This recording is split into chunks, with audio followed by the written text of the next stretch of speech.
then something just snapped. Something inside of me. No, no more! That's it! I don't care! I didn't care anymore. I didn't care about being better than Kakarot. I didn't care about being a Super Saiyan. I didn't care if I lived. I didn't care about anything. And then it happened.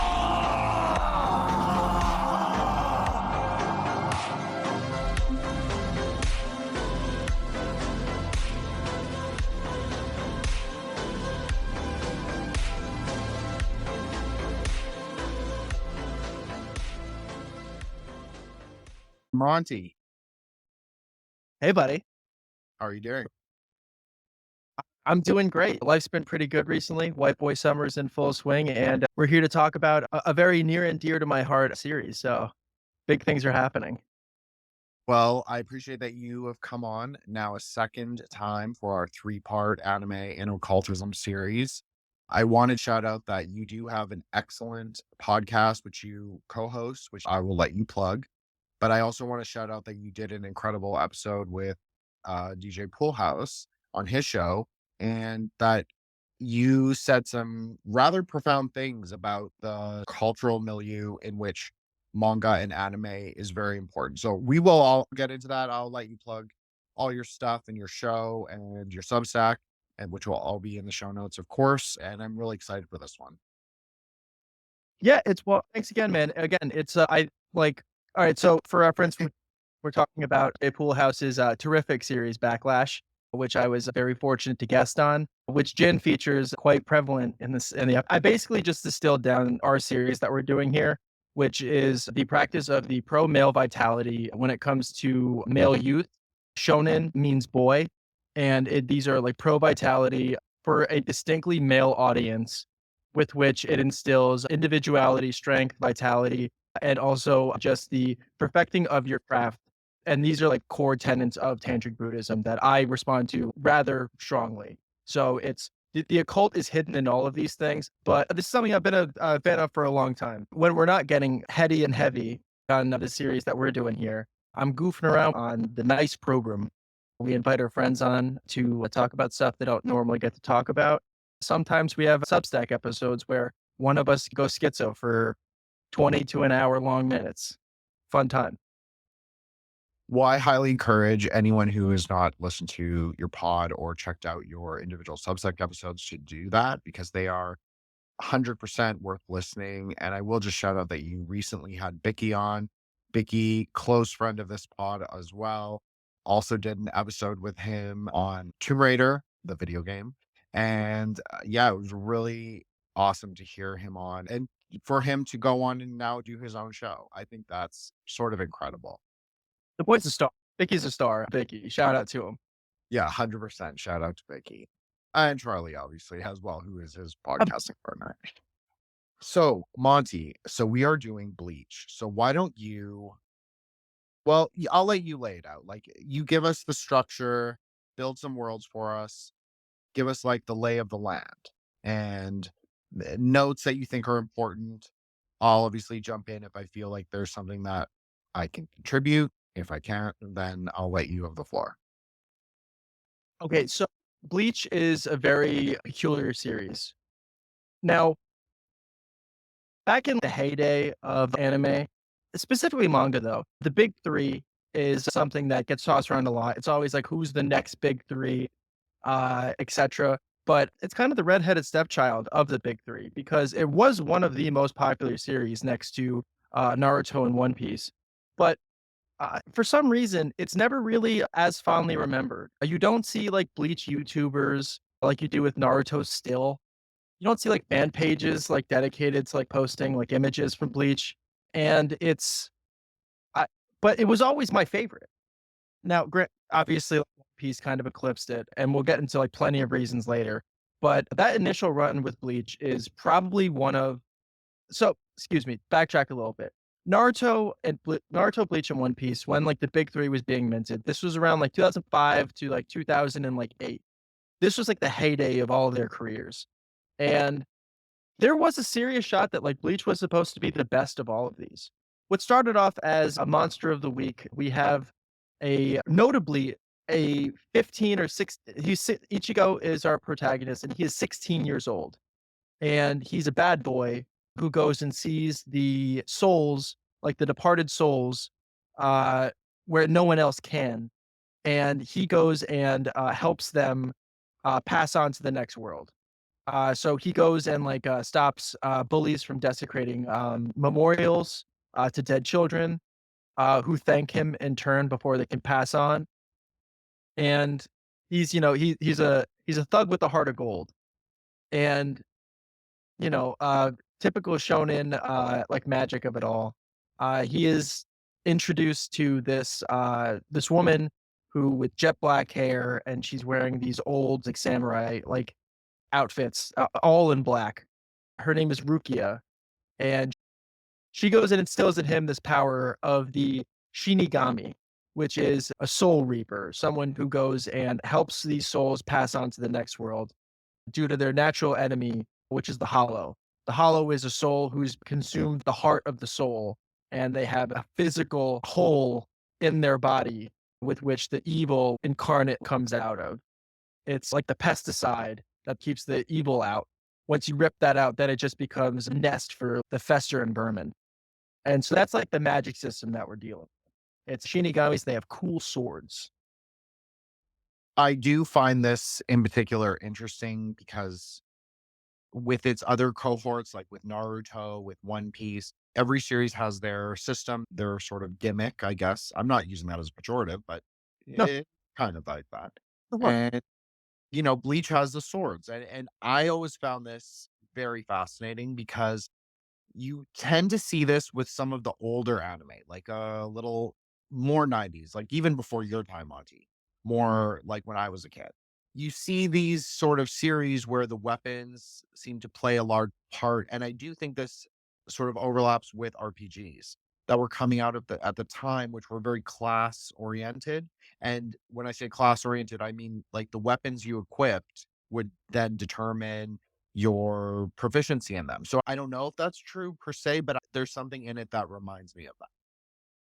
well, it's like you gotta remember, this is coming off the heels of the Rurouni Kenshin, and a lot of these, especially Japanese OVAs that were coming out, that were these samurai Ronin series that were really popular, and, I mean, like, nothing goes and ignites the fire in a young boy's soul than picking up a stick in the woods and whacking your friends with it.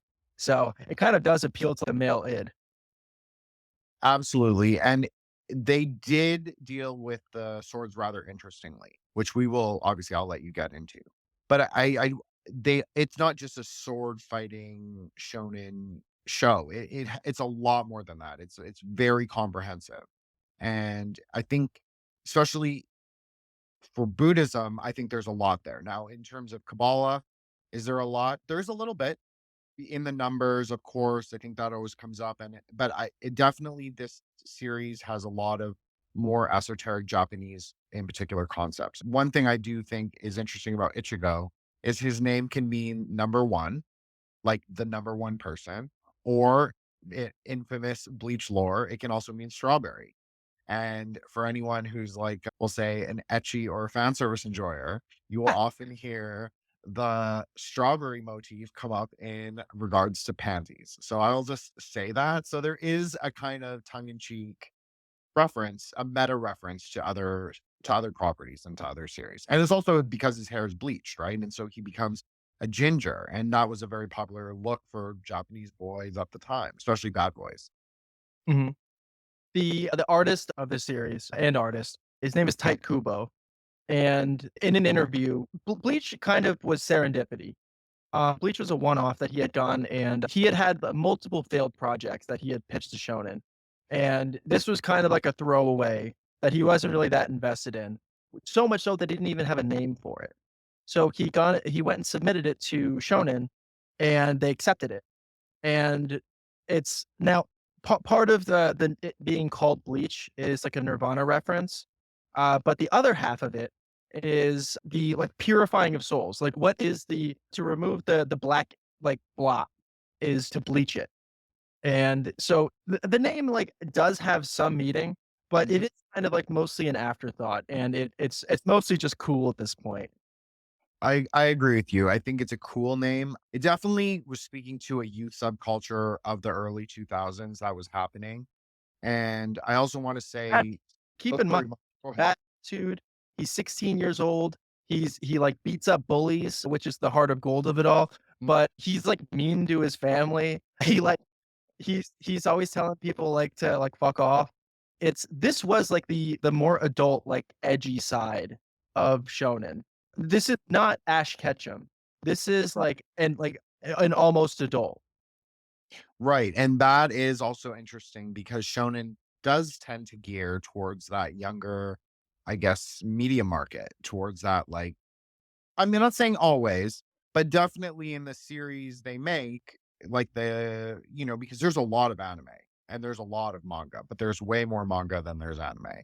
So the series they tend to make, obviously they want to be a big property. They want the next Naruto. As with the famously, I believe there's even a anime about mangaka who like they go to Shonen and they say we want the next Naruto. So I think that's the thing. It's what kind of series are getting made, and that's what I like about this because it was closer to my age, so it wasn't a Hunter x Hunter exactly like what you said.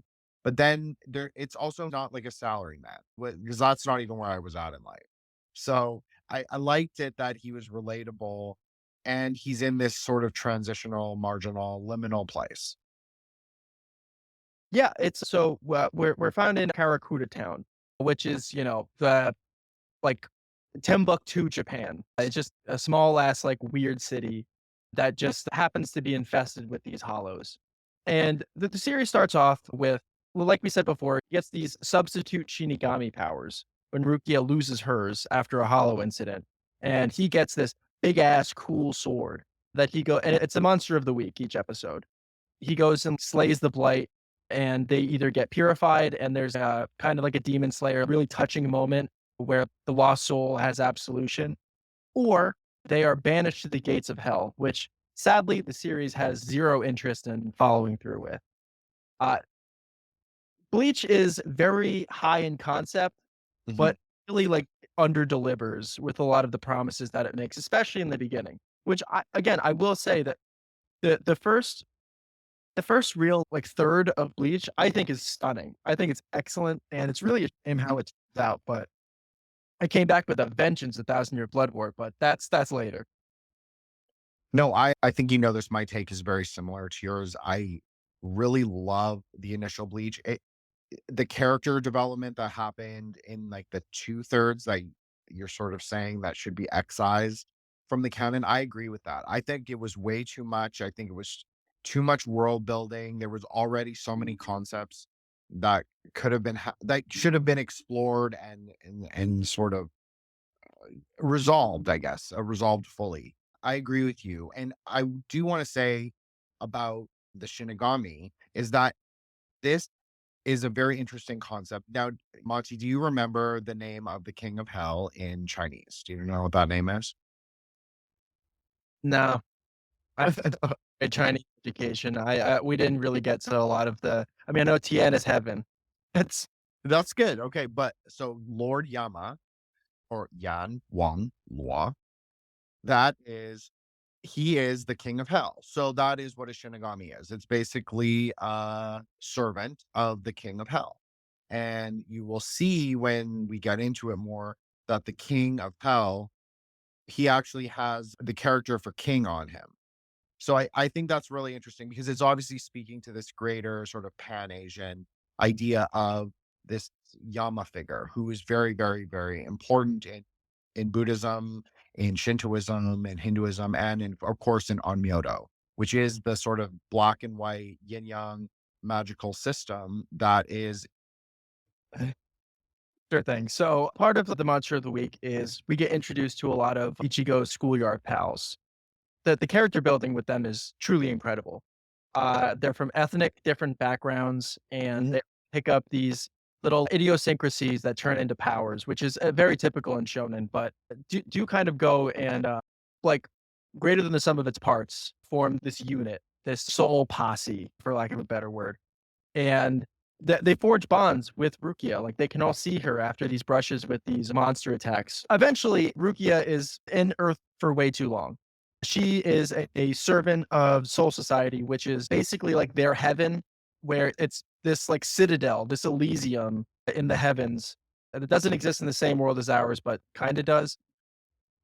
Honestly, my biggest hot take with Bleach is that we discussed in the last episode with Neon Genesis at how a lot of the, especially like End of Ava, deals with a lot of Christian window dressing. Now, Mhm. we're of the opinion that that has a lot more spiritual meaning than a lot of its detractors let on. But I think that Bleach is one of the most heinous examples of using all of the symbolism as window dressing. Agree with you. Yes. Soul Society is made up of the Gote 13, which is the 13 squad leaders. Like the 11th division is like the like what you're saying before about like the RPGs. They're the bruisers, the brawlers. They like there's magical powers that we're gonna get into a little bit later, but they like strictly are like, no, it's sword fighting or nothing. If you use magic juju voodoo bullshit, like you're out. There's the 8th division, which is the science division, which I don't understand why you'd use science in heaven, but go off. And the number 1 squad is like the ruler of Soul Society, Captain Yamamoto, who is this old man who wields hellfire with his blade. Cool character, to be fair. So, and which finally gets his due in Thousand Year Blood War, but the magic system of the swords. So every single Shinigami is given a sword. Their Zanpakuto, that is their weapon. That is what they use to excise the hollows, and you form a special relationship with that blade. It has a soul inside of the blade, which there are 2 additional forms outside of its base form that you can unlock by learning its name. The Shikai, which is its nickname, and then the Bankai, which is learning its full name. And if anyone is a fan or is even remotely aware of Bleach, is the coolest shit in the world. I agree with you, Monty. It's a very amazing system, really. It's actually unique within the shonen sort of universe, and it has its derivative elements. Of course, you can feel it, but it is very much standalone within Bleach, like this whole Zanpakuto, Bankai, Shikai system. But I do want to point out that it's entry level magic occultism 101 to know that the naming of things, especially in objects, or particularly for the angels and the goetic spirits, if you know their name, then you can control them. But it's not just their name, as in like the text you read in a book. It's the name of their original name, their name of creation. So when they were created, God granted them a name. That is not the name that we know things by. So this is sort of a deeper metaphysical idea. And I think they actually, well, I'll speak from the Thousand Year Blood War perspective. I think when they discuss it in Blood War, it made a lot more sense to me than when I remembered it. No, I completely agree. It's important to note that this show went from 2004 until 2012. In that span, and this is kind of like the third that I think is worth keeping. The rest is kind of junk. But Rukia she's in Earth for too long. And her older brother is the captain of the 6th division. And he goes and sends down his lieutenant captain to recollect her. His name is Abarai Renji, like goated with the sauce, the coolest guy in the world. But he is kind of this Vegeta character where he loses every fight that he's in. And so he comes down, he kicks Ichigo's ass and hauls Rukia back up to Soul Society. And so the Soul Posse, the Soul Squad, Ichigo and his friends, then have to go to Soul Society, raid it, and take her back because she is going to be crucified for her crimes of, I don't know, going on vacation. That is a very over the top arc. This is my entry for one of the best arcs in anime, period. I mean, it is really interesting to see Rukia sort of deal with these like emotions because now she has like true human emotions. She's not just, she kind of reminds me of a Daria character, like a Japanese, like she's too cool. Japanese So, yeah. because she's too cool, right? Like she's always annoyed with Ichigo. She's annoyed with his friends. She's annoyed with Earth, but she kind of also enjoys food, certain things there. She enjoys like his family and his sisters and all that. I do think that like seeing her go through this like very depressive, she's in the cell, she's thinking about her brother because she really idolizes her brother. Like it's a big part of her world. Yeah, I mean, it's like imagine like, your older sibling is like a general in the army that you serve for. I mean, what more levels of aspiration could you possibly need? It's like that's what like not only like your family and like even like, your sibling expect of you, but also what you want for yourself. And that creates this really real character development that goes on in the Soul Society arc, especially when it comes to Ichigo. He got his ass whooped by the Shinigami Vegeta. That's embarrassing. And so he gets his ass whooped a couple times up in Soul Society and he even has to go through a training arc while all of his other friends have to go and risk their lives against these other captains of Soul Society. It's, I will say the fights in that arc are incredible. I agree. And I also think it's interesting that they posited the so-called good guys as the adversary. So the people in society become Ichigo's adversary. And he is the ultimate outsider through the whole arc, really. And they constantly remind him of it. Yeah. But it's Well, I interesting. they go and show the destruction in his wake that he's caused.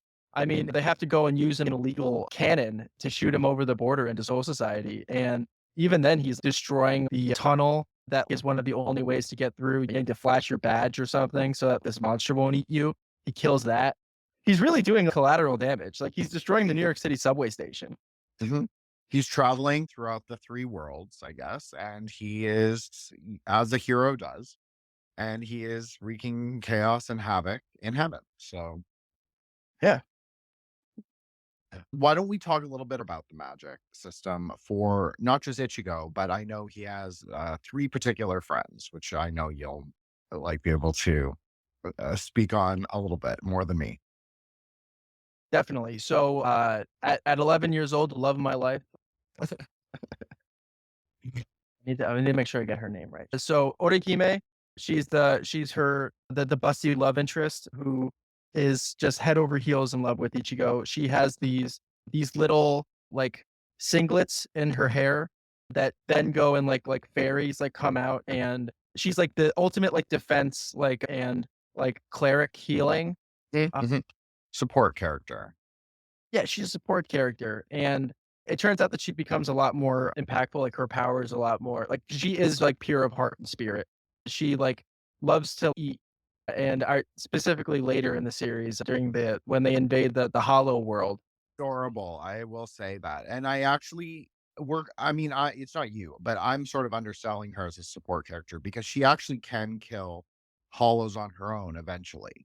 So yeah, don't sell I guess she's like a mixed cleric bard kind of character. So don't sell them short. They can still do shit.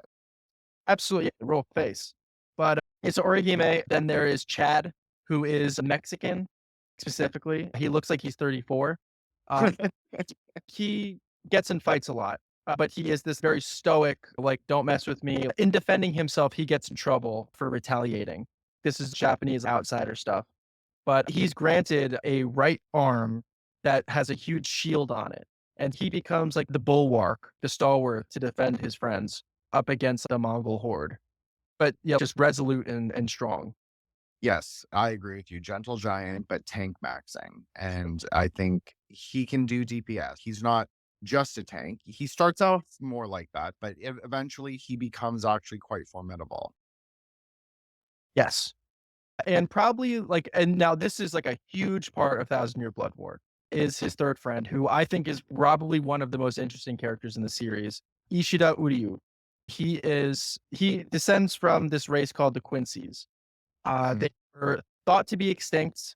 And so the thing is that Orihime and Chad both have the power to exercise hollows, but they still pass on. Like the exorcism, like the extraction of evil so that the soul can pass on. He has these like spiritual archer powers and hit the arrows that he shoots into these hollows, they become eradicated. They do not go to hell or they do not go to heaven. They are erased. They are actually bleached off of the stain of the world. Yes. And I also want to point out that there is something very interesting with colors. Now, this doesn't really happen so much in the original series, it does, but it's much more noticeable in Blood War. And it's actually so much more noticeable that when I was listening in preparation, heard other people comment on the colors. Now, they didn't obviously know what it meant, but I do think it's important to just note. So Quincy's have a turquoise blue color. And Monty and I actually discussed this quite a bit in length in our previous episode on D. Gray Man. So the turquoise blue, just quickly, is pristine consciousness. So it's this kind of like God consciousness that it's neither creative nor destructive. It's just pure consciousness.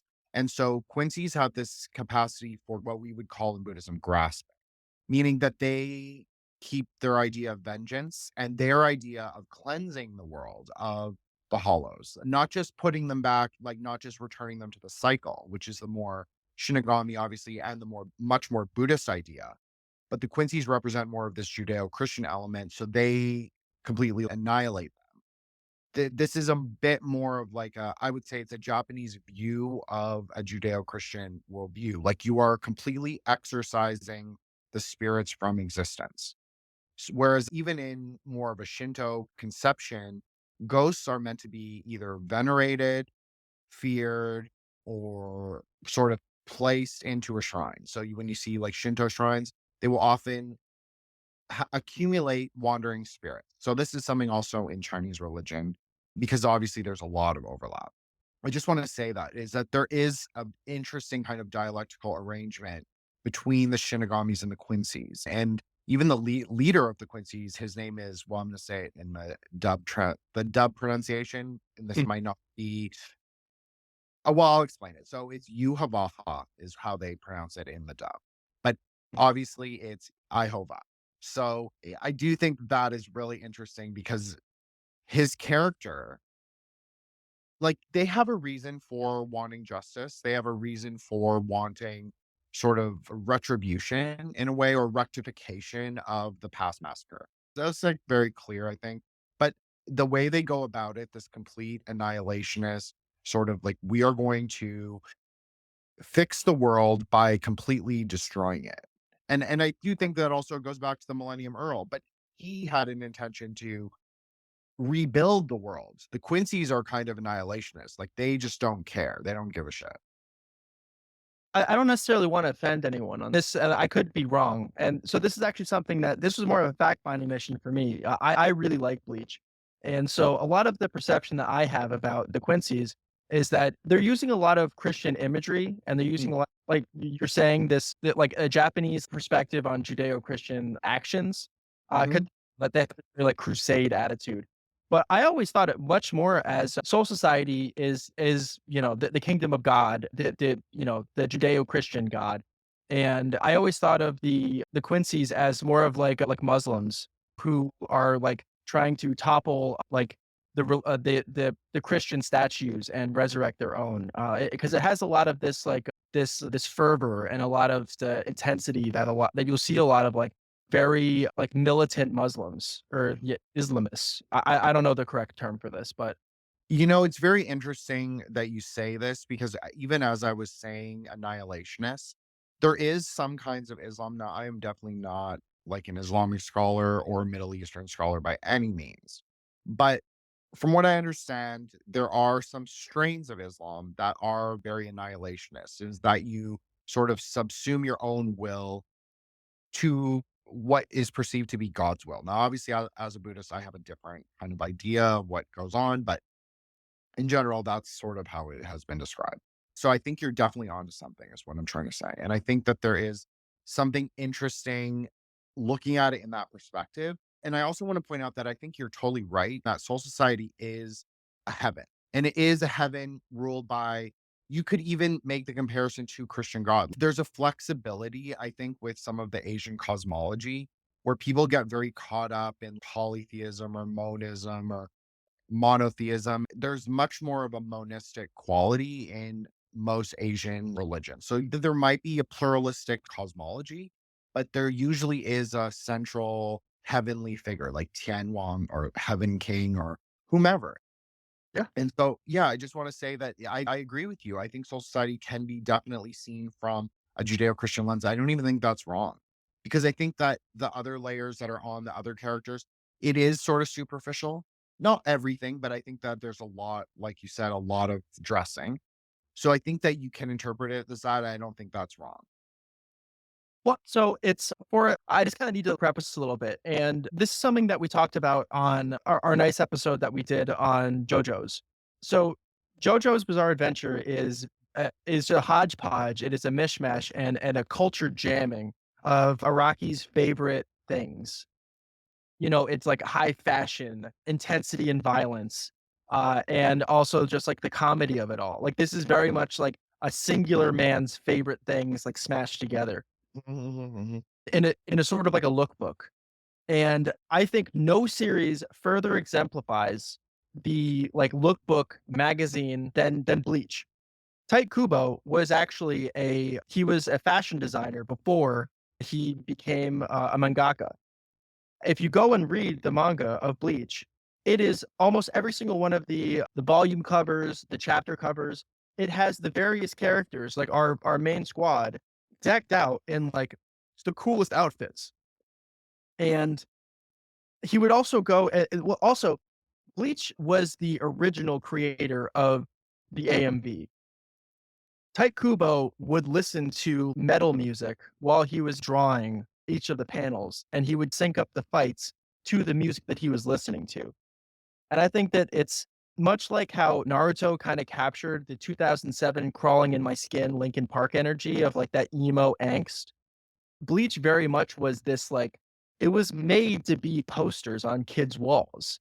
It was made to be like the fuck you dad. I have a higher calling and I'm a man on a mission that you're not clued in on. You can't see the evil that I can, which drew me to it as an edgy teen. I mean, so I agree with you in all those points. I think that I remember walking into anime stores when I was like when this was out. So I was like quite young, and it would be full of Bleach. It would be full of Bleach merch. It was always the posters. I mean, it was pushed a little harder, definitely at first, than Naruto. I'm not saying Naruto was like some sleeper hit, but I'm saying Bleach was kind of the big boy. I think a lot of people actually gravitated more towards a Bleach because Naruto, for the coolness of Naruto, it has many more flaws. I think the flaws sometimes outweigh. I think that there's more flaws than there are positive things about that series, even though I like that series. I think Bleach, I think the world is more interesting. If I'm just being honest with you, I find the world more interesting. Yes, it's unfinished. It's like looking at an artist rendering or a manga rendering or a capture or whatever, and it's not fully inked. That's how I thought of it. It's like there's so much that they've built out, but it just exists in someone's imaginary. It doesn't really, they'll reference things and then they'll never come up again. Mhm. So I love what you said there because it really is like half baked and half finished, and that's like I would say by design, but it's not. It was like it died in the vine. Going back to 2007, you were kind of embarrassed to be caught liking Naruto, and no one could have seen in 2007 that Naruto would have this renaissance like it did. But Bleach was something that you were not embarrassed to your friends to like walk in on you watching. It was cool. It had the big swords slashing and clashing like I said before with the Bankai, when during the Soul Society rescue arc of Rukia, Ichigo goes and he finally learns his sword's name, which is Tensa Zangetsu, Black Zangetsu. Zangetsu is like the nickname, but Black Zangetsu it materializes itself as a black blade with the with the swastika, but like the Hindu one, and and it's incomplete black chain that comes off the edge that when he swings it and says his sword's name, it unleashes this devastating black slash. And it was so primed for like 14-year-old boys just to like it's like a like punching drywall materialized in like an image is incredible. It's also so interesting that you say that because I just realized like the name of his power when he unleashes its name or its name, it references also his last name, which is Kurosaki, which Kuro can mean multiple things, just like all things with Japanese. There's many homonyms, and then there's many ways to write the kanji, like his first name. can mean number one, can mean 15, it can mean strawberry. Well, Kuro can also mean dog or black. So I think that's really interesting. Chinese Uh, supremacy. But yeah, I think that's, and then to have the swastika and it be black. So in Buddhist color magic, that is the harshest, most powerful, most destructive. It's the pure, it's when flame has burned things and completely annihilated them, and then all that is left is smoke. So that is what black really is. It's when it's fire has already passed through the field. So the field has just, it's just thick black smoke. So it's already destroyed. Like the obstacle before you is already destroyed. So I think that's Actually, actually, it is the midst of the destruction because ash becomes white. It is like the ever burning. It is at all points the critical mass. The ever burning fire is still going. The fire may be out, but the destruction is still held within it. okay. You know what? I rescind my previous description and I cede to you. No, that is actually the correct. That is the correct, and that's more of the correct articulation. I think I was trying to maybe dumb it down too much, but you're right. That's 100% correct. From a Buddhist perspective, it's the ongoing destruction is still happening. It's still marching forward. It's not. It's always time in destruction. It's never time in stasis. So Mhm. you're right, Master Monty. But yeah, so the Soul Society arc holds a very special place for me. I really do think that it is something that I'll always look fondly back on. I can still watch it. It aged really well, actually. Upon, in prep for this, I watched some clips from it and a couple of spare episodes that I just knew were absolute heat. But anyway, after the Soul Society arc, one of the captains, it's almost like not even worth going into just because of how Thousand Year Blood War completely eclipsed it. Yeah, But I one of the captains, he betrays all of Soul Society. He like has this holification process where he goes and he is both a Shinigami and a hollow at the same time, becoming like the God. And like, so, I mean, yeah, the demiurge, exactly. And then he goes and retreats to Heko Mundo, which I think is very funny how they use the Spanish like as a motif for like the for hell. But yeah, so then Ichigo and the gang go and invade Hell this time to go and rescue Orihime because she has these special powers. And this is really when Tite Kubo was done with the project. All of the very like spacious and beautiful background art was gone and just became like sand, and not even like in an artistic way. Like Berserk does a really good job of this, depicting like the sand like villages and stuff, but it's empty. It's hollow, but like not like, but don't excuse that pun. It's he kind of gives up, and there's still some great moments out of Heko Mundo, but it really is after Ichigo finally goes and like squares up with like the big baddie in the first like three-fourths of the series. It really is just a shadow of itself, and it just gave up. I agree. And this, I feel like it happens to shonen a lot, especially when you can have as much source material, you can have as much manga written as you want and to draw from. If you don't have the vision of a complete story arc for the anime, it won't work. And there's far too many series, in my opinion, that go for far too long. Whereas they would be so much better in a much more concise sort of like just doing the narrative arcs concisely and in a sort of order. So I think that that would actually, but there's again, then there's not very many long form series anymore. So that's also, except for Like obviously there are. Demon Slayer is famously 100 chapters. It's already done. And this is supposedly the next big three, but it really is just, it's good that things are short and sweet and we're not having to deal with this blight and you don't have these dramatic fall offs like Bleach does. But at the same time, mangakas pour their entire life, blood, and soul. That is not an easy job, and you really need to be in it for the love of the game. And it really sucks to go and see like Japanese dedication to craft like fizzle. I agree with you, Monty. I know that you're not a big fan of. I like Inuyasha, and I think it has a lot of sort of esoteric sort of undercurrent to it.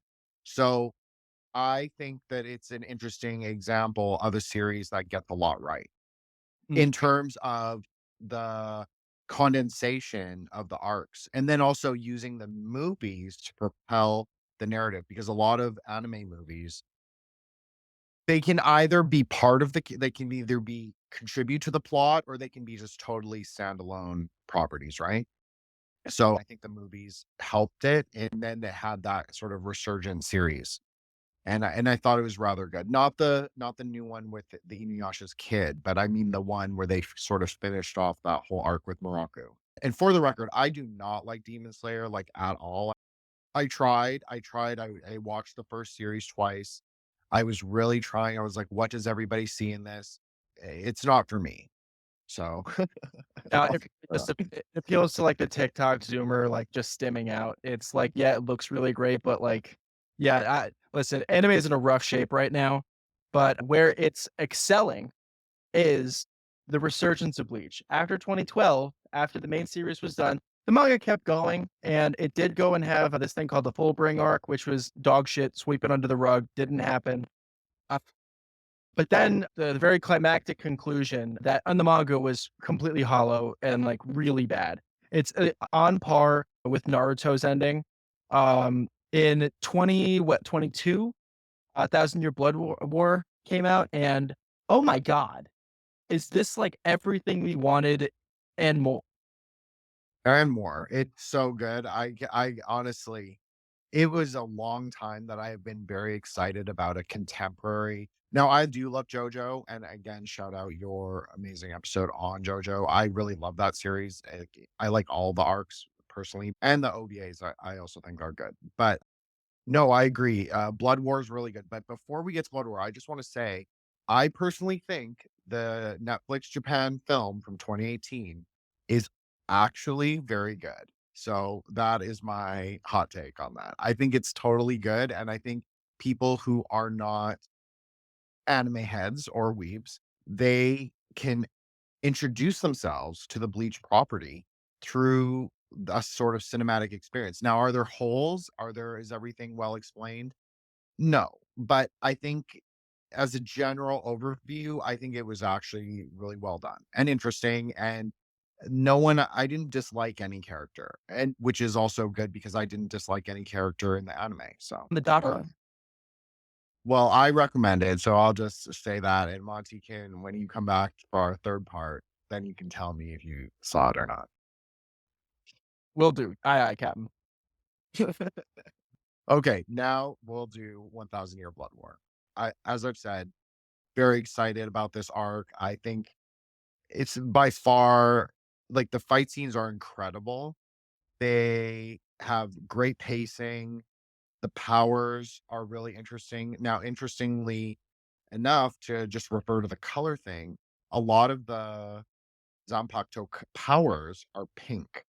So this is kind of a reversal of D Gray Man, where they would often be turquoise or green. So I think that's really interesting. And I think it actually goes along with the idea of that they are guardians of death. Like, they have this creative and destructive power at the same time, where the Quincy's kind of are return all to source. That's sort of the idea of the Quincy power, like just a complete Shiva annihilation. The Shinigami have the power to sort of return to the cycle, restore cosmic balance. So I think that goes along with Pink in a lot of ways. Definitely. Yeah. So Thousand Year Blood War is where we get introduced to Yuha Bak, who is he's been lying in wait. He is the Quincy King. And again, we thought that these guys were extinct. And this was kind of like another Bleach-ism in the manga where it's like, okay, so like this is just another like pulling at your hat. But Thousand Year Blood War, the anime, really does a great job of really setting the stakes and really making sure that like you feel the intensity and like the 1,000-year blood war. Like, this has been in the making, and like Yuha Bak is not only this like destructive, like just wipe away annihilation of souls, but his heart is vengeance, is annihilation in of itself. He wages this huge, massive war against Soul Society, and he develops these tools to go and steal all of the enemy combatants, the Shinigamis, Bankais, and use it against them. And this has been a huge crutch of the series. Every single time that Ichigo ever rushes into battle, he immediately goes and uses his Bankai. But along with all of the other Shinigami in the series. But to then be stripped of this, like the odds have never been more against you. and they lose. Like the good guys lose. really badly. Devastating. Which I it's these are the kind of things that a lot of like shonen like really doesn't do. Having like the good guys actually lose. There's always gonna be these emo arcs of like someone dying, but they still won the battle at what cost? Mhm, mhm, Uh, mhm. but there's never really been a true devastating, crippling blow to the heroes. I agree. And I think that there is something to go back to the original series. There was this implication, maybe you'll disagree with me, Monty, but you can respond, that maybe the Fat Cats in Soul Society were getting a little bit too comfortable with their sort of position. They were a little too haughty, a little too, they were the ones who, Again, performed the, cosmic cycle, made it go, made it spin. And so they, they were a little high on their own supply. So I think that, that's sort of what Ichigo wanted to do, right? He wanted to sort of take them down a peg and sort of, relate to like make them relate to humans, because that's honestly, but that's what Killing Halls is about. It's about sort of like saving people. And they sort of forgot what that means. that character that perfectly personifies what you're talking about. The like assassin division, the captain of that squad is Soifong. And her lieutenant captain is a rich guy who's a coward. And he shirks responsibilities and runs away so that he can go and eat rice crackers and scratch his nuts. I'm so glad that he was a prominent character in 1,000 Year Blood War because his little sister is attacked by the Quincy's and he has to nut up or shut up. And it really is cool that this series does go and is conscious of these are people who have been the strongest forever. They've never faced any real adversity. And when they do, they got bailed out by like the human substitute. And now finally they fend for themselves. And I think is just so stark. I agree with you. Like a lot of what Ichigo his perceptions of Soul Society in Blood War, they sort of became true. He was always like, you guys are too weak. You guys are too much ego, too much pride. And not just his perceptions, but there's other characters on Earth who had sort of negative opinions about Soul Society. When you see like they are frail, especially in the initial episodes when the Quincy's are appearing and they don't understand how, they did not live up to their reputations at all. Could you imagine if like some dickhead Martian comes by and like kills Superman? Like, wait a minute, you're supposed to be our guy. Mhm. I agree. I think it did lead up to the fight. So I think that I'll let you explain that, because I think that's a really good illustration of the whole arc, because that fight is the impetus for so much and it explains the powers so much more concisely than I think had ever been done. Yes, there was a lot of exposition in prior fights, because that's a very shonen trope, right? To explain the powers endlessly during fights. But I think this actually did it a really concise and interesting way. It was different than the direction Bleach had taken it before. Yes. So after the Bankai has been stripped from the captains and they lose very badly, Yamamoto, who is the number one like head captain, he is the boss of bosses. He gets killed by Yuhabak after one of the greatest anime battles that I've seen. Definitely top 10. It's definitely the classic battle scene. And the power is so good that it's kind of, even I was shocked. And I'm pretty familiar with the Bleach powers, but it took me a little aback how good this was. Yeah, which was an anime exclusive. That wasn't in the manga. Like this is kind of what I'm saying about how like they really like decided to retcon like the importance of Bleach. It was in the big three. This was one of the most popular shows of all time. And like it's so disappointing at how it was disappointing its fall from grace. And it really gave like Yamamoto, especially like the head honcho, his sword isn't just fire. He has the 4 directional points on the compass of hell, resurrecting all of the Yuhabak slain enemies to go and fight against him, to go and like burn like the northern hellfire and all of these like really intense, like cool abilities. But he loses and it's not enough. And the heroes then have to go and regather and without their strongest, like without their crutch, have to go. I mean, for instance, there's the captain who is like a bear.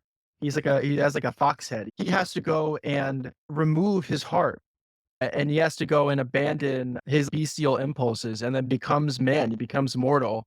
He's impervious and immortal for 3 days, and then he's dead. And like that kind of like berserker energy and rage is just like so cool. I just thought that that was also just like a spectacular, stunning fight of the giant. I agree with you. A really interesting character who did not really get, yes, you saw him in the anime, but it wasn't really until Blood War that we really knew who he really was. And I want to just say that this is actually something that they lifted from an actual Shinto practice called like Inugami sorcery. So like dog god sorcery, which is a subject of a lot of Japanese horror movies. But it was a real ritual they used to do where they would take a heart from the dog and they would send it against enemies. And they would capture it in these kind of sake barrels, the spirit of the dog, after it had gone and killed your enemies. Then it would come back and then they would put it in a sake, sort of like a vat with,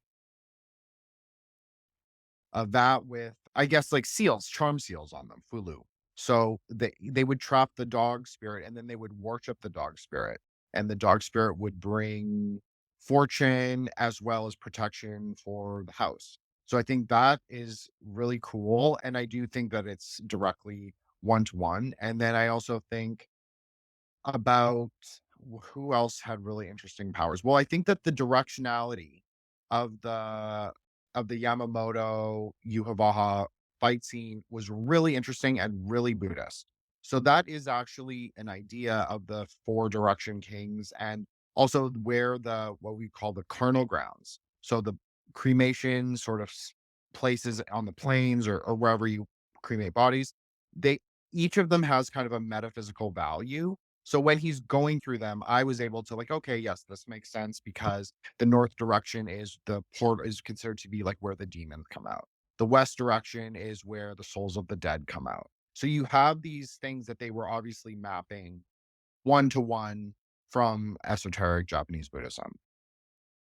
Yeah, it. Sure. I mean, it like so much of Bleach was like set up and going and like very subtly explaining these like very deep concepts. And it wasn't until A Thousand Year Blood War where it really delivered on them. Part of the reconstruction, they're not relying on Ichigo anymore. They actually tell him to like fuck off. Mhm. Because like it's their defeat. He's not an official, like, he's not an official Shinigami. And this is like Shinigami business. So they actually he goes and like bails them out. Ichigo's presence in Soul Society actually kind of goes draws Yuha Bach out. He isn't ready to go and deal with that on top of it. He already killed Yamamoto. He went and mission accomplished, and he wasn't going to entertain this new threat. So Ichigo also suffered immense pain and a lot of damage from the fight. And so they get sent to like the upper crust. If Soul Society is heaven, they get sent to heaven's penthouse up in the clouds where they actually go talk about the makers of the robes, the Zanpakuto, the nature of soul pressure, which is another like I'm kind of guy we didn't really touch on that too much, but like soul pressure is kind of their chakra from Naruto in this world, but really exploring these concepts, I thought was just so elegantly done. I agree. And in really I think the best illustration of it was when they go up to heaven and sort of meet the King's Guard or the Royal Guard. I think that that was the best illustration of soul pressure and even what that was. Like, yes, they had obviously touched on it when Ichigo first got his Shinigami powers many years ago. But I think when we see it, and especially I'm thinking of the cook lady when she kind of has her radical transformation from big lady into petite lady, we'll say. I think that was a really good illustration of like how chi works. It can be physical, but it's also not physical. It can be spiritual and also not spiritual. But there's a component that I don't know. It's interesting because I think of the garment lady and her amazing probably the best power, like the best finisher move I've ever seen. Turn that The way she annihilates enemies was really cool, I have to say. Like, I was really impressed, and it takes a lot to impress me in anime, so what I think was interesting about her, she looks very frail, and she has these spider arms that come out. And so when she's fighting, her strength isn't coming from her physicality. It comes from the soul pressure. So I think the theme of what you look like to go, Chad is more of the bronze guy where he's bronze sort of without brains. He has brains, but he's soft. Ichigo is more headstrong. He's like more shonen. He goes forward into danger. And I think he sometimes tends to use physicality over his soul powers. And I think this arc of his and like having to relearn the name of his sword again, the true name of things is his true power. That's also true in magic. That's also true in life. Mhm. That is much more profound. I think he understands like there is so much more at play because he does have a lot of power and he's able to just kind of use it liberally, whereas everyone else is very constrained and, they limited to their move, their special move, and that's it. But he has a lot more flexibility. And I think that serves him actually really well in this as well. I mean, it's the difference between using like just because he has all this immense soul pressure. Another key part of this is that I Ichigo's relationship with his Zanpakuto is he goes into this underworld, upside down, like these skyscrapers, it's underwater, and there's this black ominous, figure who challenges him and has him go and fight up against his hollow form. Like, it really is like fighting the demiurge within himself. Mhm. It's revealed in this that which again, another shonen whatever, that I did roll my eyes at this in the manga, but it really is just so elegantly done in the anime, but, his sword is actually Habak, like, he can take his mother was a Quincy and his father was a Shinigami, and so he is this, like, song of ice and fire for like I think that's so great that you said that. And it was a big reveal. I mean, I think maybe we knew his mother was a Quincy. I agree, it is one of those things where it's so obvious you don't even notice when it happens. From episode 1, everybody knew that, like, Naruto was the 4th Hokage's son. Like like, so obvious the entire time, but it took you 10 years, you know? Right. Exactly. No, exactly. But I actually think the live action film did a slightly better job of the death. So that is my controversial or the mother's death and like how he kind of came into his Quincy.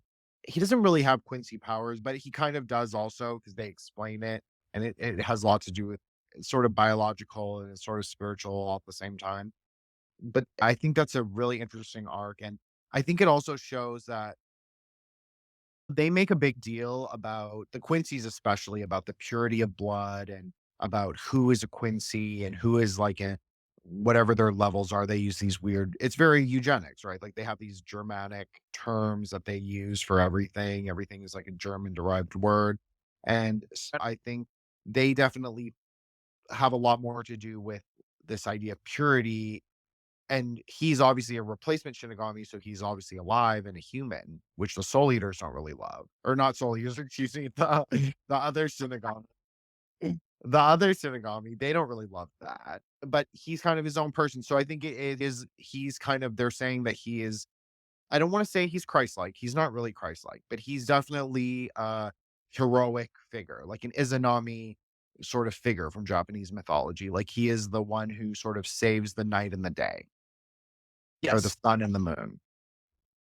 Yeah, and, just going back to, like, his role in this because, again, like, it takes him so long to, like, figure this stuff out, but all of this, like, immense, like, soul pressure that he has, all of this, like, unrealized, like, potential is really the entire series, he uses it as just, like, an overflow of power. It's like taking the velocity and the intensity of a shotgun blast, but then putting it into a Bond villain laser instead. The honing in of this skill and the physical manifestation of sharpening his inner blade elevates him to 11. And we really do see Ichigo in his finest form in the end of the series and Blood War. It's not done yet.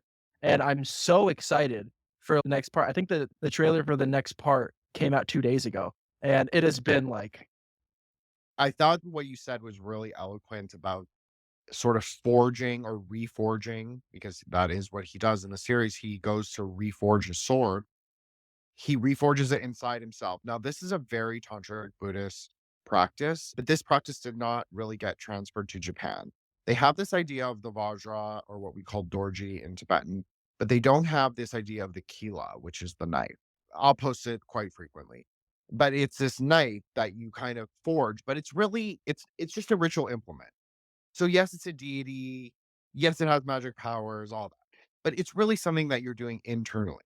So I think that's really what you're referring to, Monty, when you're saying like he's forging in himself. That's really what Tantra is. It's about sort of forging the man, forging the soul, forging, or if you're Buddhist, you maybe don't believe in a soul per se, but you're forging something that is pristine, that is godlike, not godlike, quality of God. Like it has like there's a pristine nature to it, Sure. like it's thunder. So, there is something very metaphysical about Bleach in that way, where he has to constantly forge himself. Like he's constantly learning new powers. Yes, he is overpowered. And yes, he is often the strongest, but then he will, like many times in the anime, come up against an enemy that he cannot beat with strength. He cannot overcome in that way. He must sort of go back, do a training sequence. Okay, learned a new power. But I do think there's something interesting about Ichigo where he has to have knowledge, and that's where he's weak. When he is introduced to a new technique, he has to understand it and know about it. And I think sometimes that is his flaw, is that he doesn't totally understand it. And I think that's intentional. And what you said earlier about him being headstrong, he doesn't actually like think anything out. He charges in full force every single time for every single fight, and he loses every single fight that he goes up against.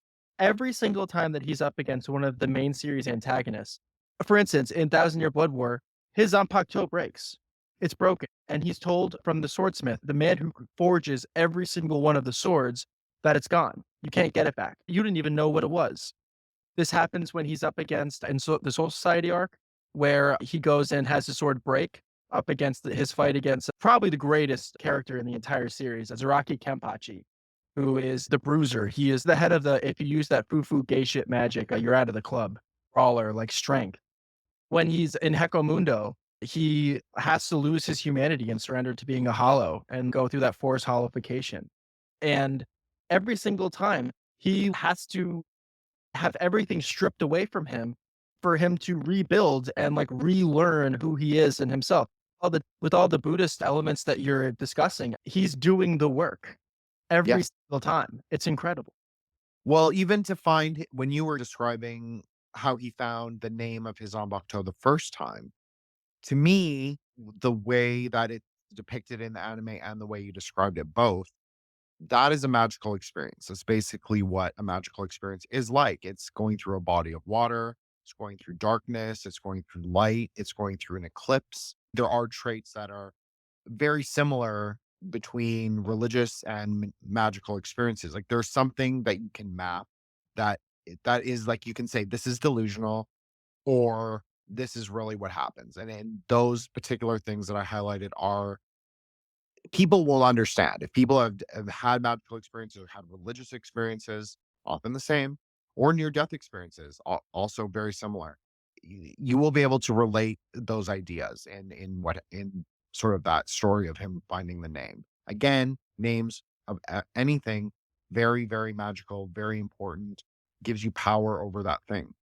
And I think that that's a great place to maybe go to the end fight of Blood War, which was my second favorite fight of the series, which was between the Namer of Things and Yuavaha. Buddy, that so good. It was a really good fight. It was a really amazing, awesome powers. I think I love the powers. I think I love the guy with the brush. I think that it's like everything that, like, particularly for me, like I like to think things in magical terms. It's just sort of how I am.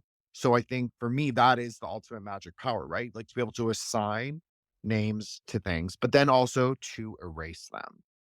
Mhm. Because as we find out, the erasure of true names, it takes away power from them. So it's kind of the inverse of granting names. Yeah, so with this big brush that he goes and splatters Uhabak with the ink and then assigns him the name Bug and then summons this gigantic hand to swat him down. And just think of how pathetic that this great all powerful, he had just killed the strongest man of Soul Society, being reduced to an insect that can be splattered on the pavement underneath the weight of the enormity of God himself. And the fight that takes place is like, how dare you respect me? You're nothing. I take away, I drink your milkshake. Mhm, It's mhm. so powerful. I agree with you 100%. It's showing the power of heaven. It's showing the power of heaven, even though Yuhavaha is really the demiurge. Like, yes, obviously in the Soul Society arc of the anime, there is this holification between a Reaper, and then that is the demiurge. But then there's also the Quincy demiurge.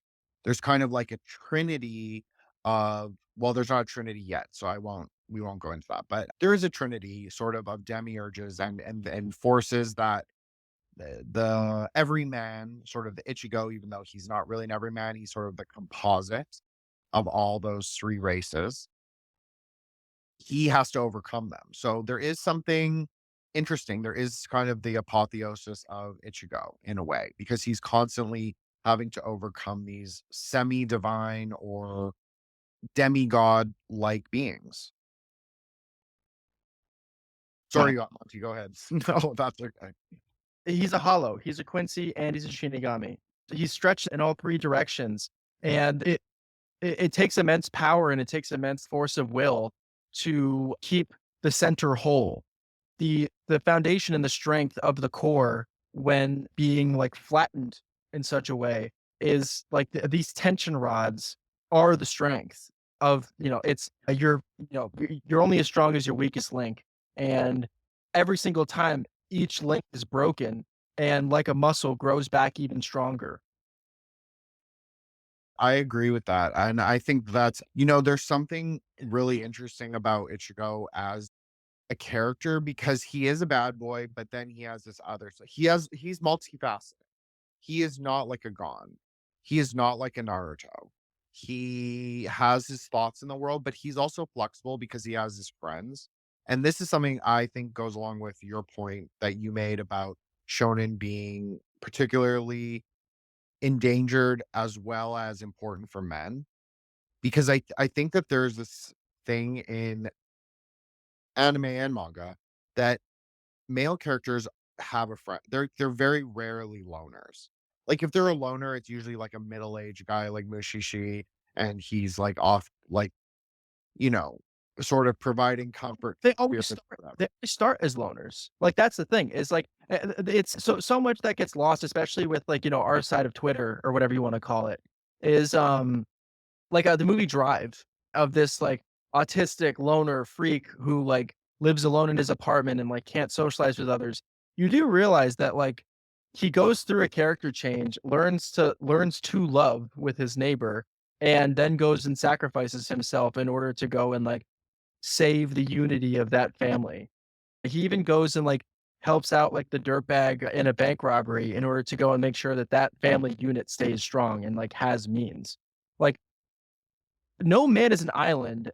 These are kind of, like, pretty basic things that, like, a lot of talk goes around about media literacy. The loner always loses, or they get friends, and that's how they win. And I'm so glad you said that, and I agree with all of that, Monty. And I think that that is the true.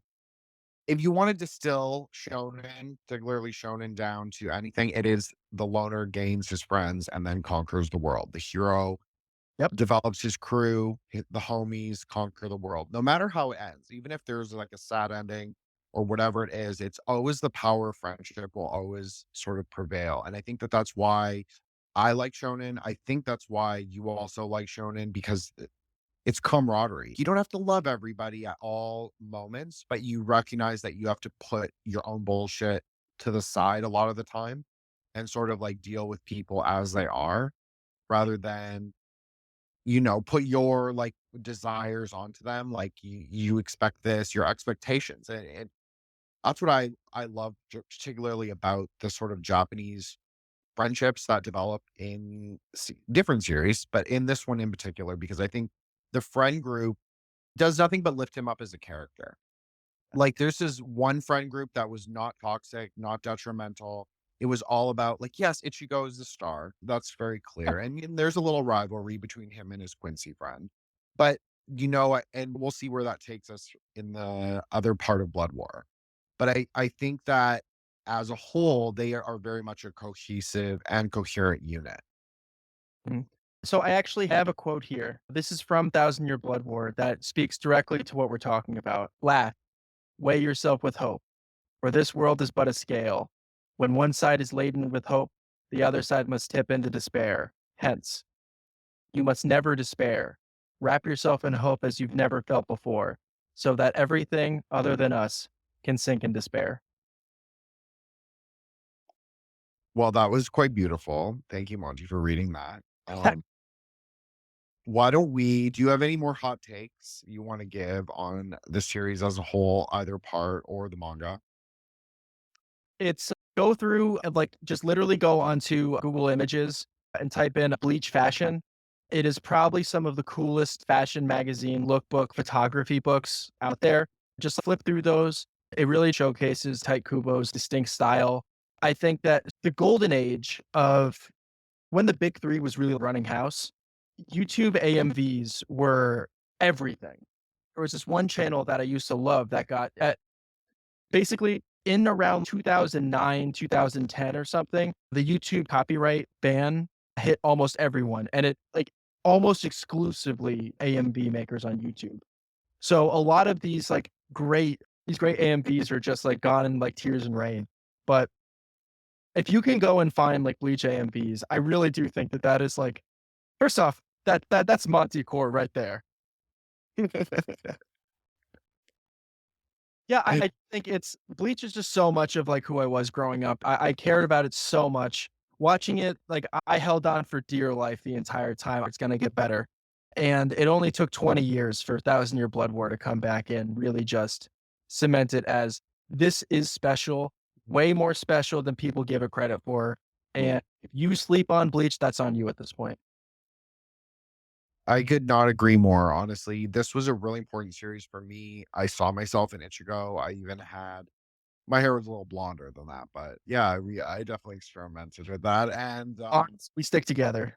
exactly. And so I thought, it always had so much potential. It's all there. You can watch the first, or Monty said, the first one third of the anime. It's all there. You can see it. It's just this like something blooming almost in front of you because it has so much potential. And yes, it didn't fulfill that potential, but I think we're really coming around to see what it can be. And I think it was never quite meant to be a shonen that capitalized off merchandise. I think that that's sort of the mistake of Bleach. Where I would have focused if it was my project is I would have really focused on the world building, story crafting, narrative arcs. I'm not saying that. I'm just saying that I think that that's where I would have put my focus. And then I think marketing to the younger crowd, Mhm. I think that also hurt the series in some ways because I don't think it is really there's something that is it could be elevated. It could be a little more refined, a little more not shonen. It could, expand the boundaries a little bit. So again, another like JoJo parallel here is believe it or not, I know that you watch the anime Cone, the little stuffed animal. I Uh, do love him. Yeah, he's I awesome. too. But keep in mind, that is filler. That is not in the manga. And him sticking around was like just a way to go and sell toys. Uh, 100%. that hurt the series, in my opinion. And hand in hand with that is so for JoJo, the parallel here is after I believe Stone Ocean. I don't remember if it was Stone Ocean or if there was something after that. But Araki left Shonen Jump and went on to a seinen manga, right? Is that what it's called for like Yeah. world? Yes, yeah. For Went to, slightly older. yes, exactly. Yeah, like the 14 to 16 crowd instead for Steel Ball Run, which is Steel Ball Run is a complete revamp of the series. Johnny Joestar, Gyro Zeppeli, and Diego Brando, Dio, are the featured characters again. And it's once a month the chapters come out, and they're much longer, but that gave Araki a lot more time to put into the world building, character design, and a lot of the inconsistencies of the original JoJo series were not in Steel Ball Run. It was much more cohesive. It was much more to the point. And it's something that I really wish Kubo, instead of just leaving the production altogether and allowing his aides to go and do the entire series for him, he did the storyboards, like directing those of like, no, actually this happens, etc. But largely, he just went and spent all of his Shonen Jump money on, I don't know, Dior clothes or something. Plus, I really think that if he just sat down, left Shonen, and brought it to one of these more adult themed magazines, I think that Bleach would. I don't know. I think it could have been Berserk. I agree with you. I think that, and I'm so happy that we get Blood War. Just, I'm going to say that again, because it's not like Monty and I are, we're not disparaging this series. But We're it's saying not supposed to happen. It's a miracle that this happened. I agree. And it definitely, I think Berserk is a great sort of analogy for the series. I think that's what makes Bleach somewhat great and then also somewhat disappointing, because it is still full of potential. Like, we're still going to see where it goes. Like, hopefully they don't fuck this up, and I'm hoping they don't. And it's been great so far. But I do think that without Bleach, there is no Demon Slayer. Like, you can say that, oh, Naruto is really the compass for Demon Slayer. I would say no, it's clearly Bleach is the Bleach and maybe Full Metal, if you want to add like another series. And then, but even for JJK, I think that Bleach definitely plays a big part in that series even coming to fruition. Just aesthetically, they kind of have this like over stylistic, sort of hyper flat, very cool. I think it aesthetically looks amazing. Bleach was kind of different in its stylistic elements, even of its time. It didn't look like Naruto. It didn't look like like HunterxHunter. It didn't look like Full Metal even. It was very distinct. So I think that a lot of these series now owe a lot to Bleach. So I'm not slagging it at all, but I definitely feel like it has to really work for Crown if it wants it this time. Yes. And so far, so good. I have the utmost confidence in the production staff. So far, Thousand Year Blood War has been nothing but hits. And Agree. I think that if they can stick the landing, I think all of its past sins can be forgiven. I am so bullish on Bleach. It's crazy. Okay, well, Monty is clear I- pilled on Bleach. And so am I, honestly. I really am. It's in the Blood name. War. Come on, we're Bleach pilled. I agree. And also, I will say, I do have one hot take, which I didn't say, which is I don't love the OST. It's not my favorite. Among all shonen, it's not my favorite theme song, for sure.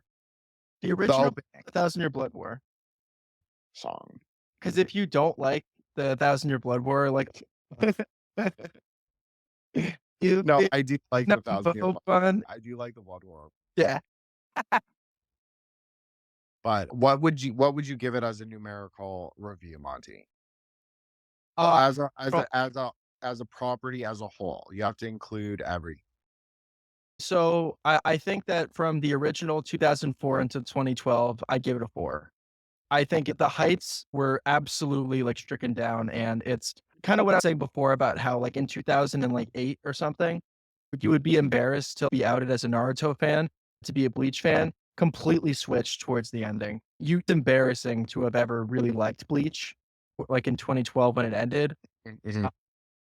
But when you go and add Thousand Year Blood War into the mix, I think that, granted that 300 hours or whatever it is of the bad, I think that it crawls its way back up to a 7 overall. If you sink your entire time into watching the entire series, I think that 7's a really fair number.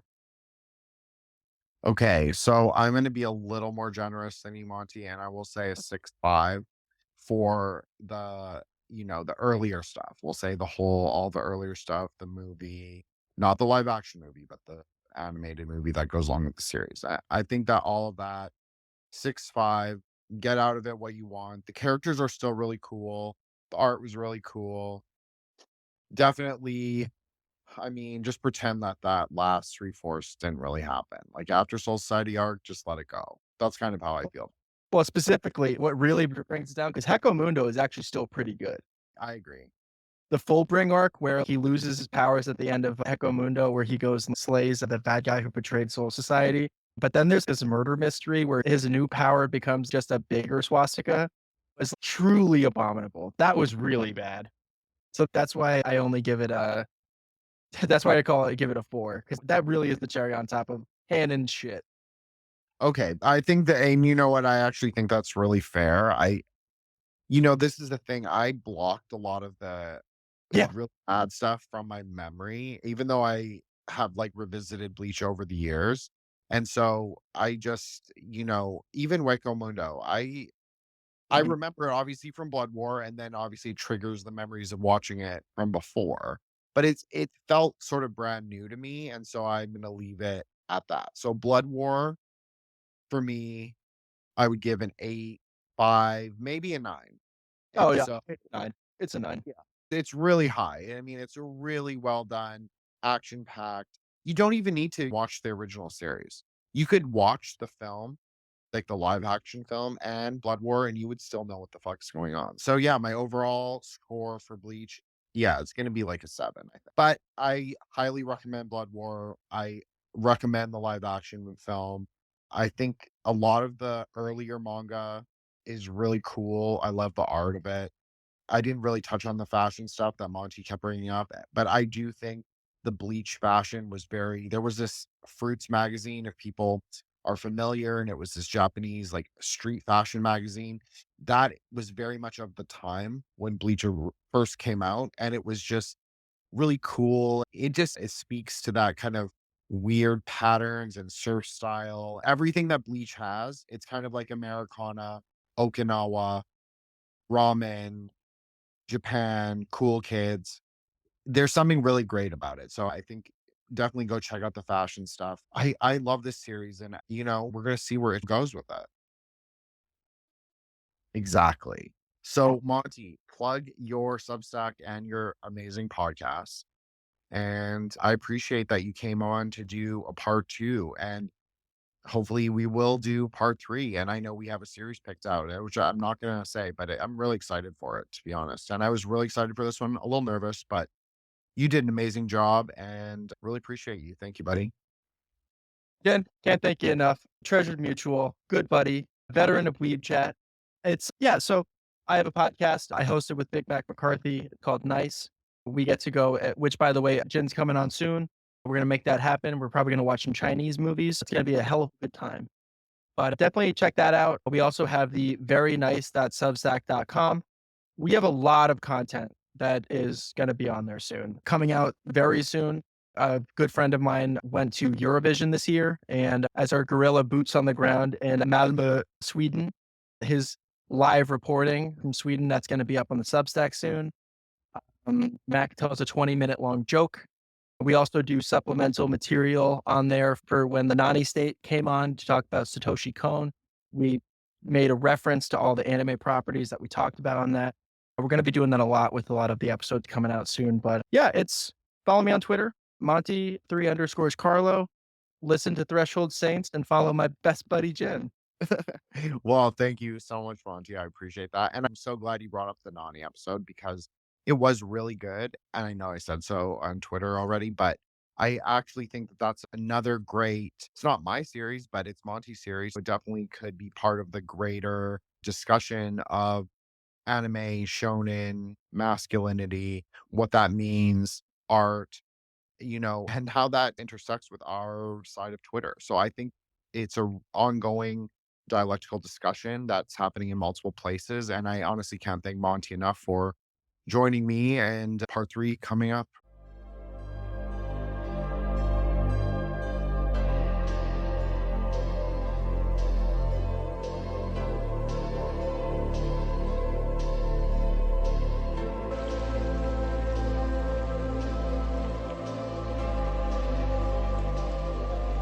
Vegeta, thanks. For what? I should be thanking you, Kakarot. Nah, what do you mean? I loved every minute. Goodbye, my friend.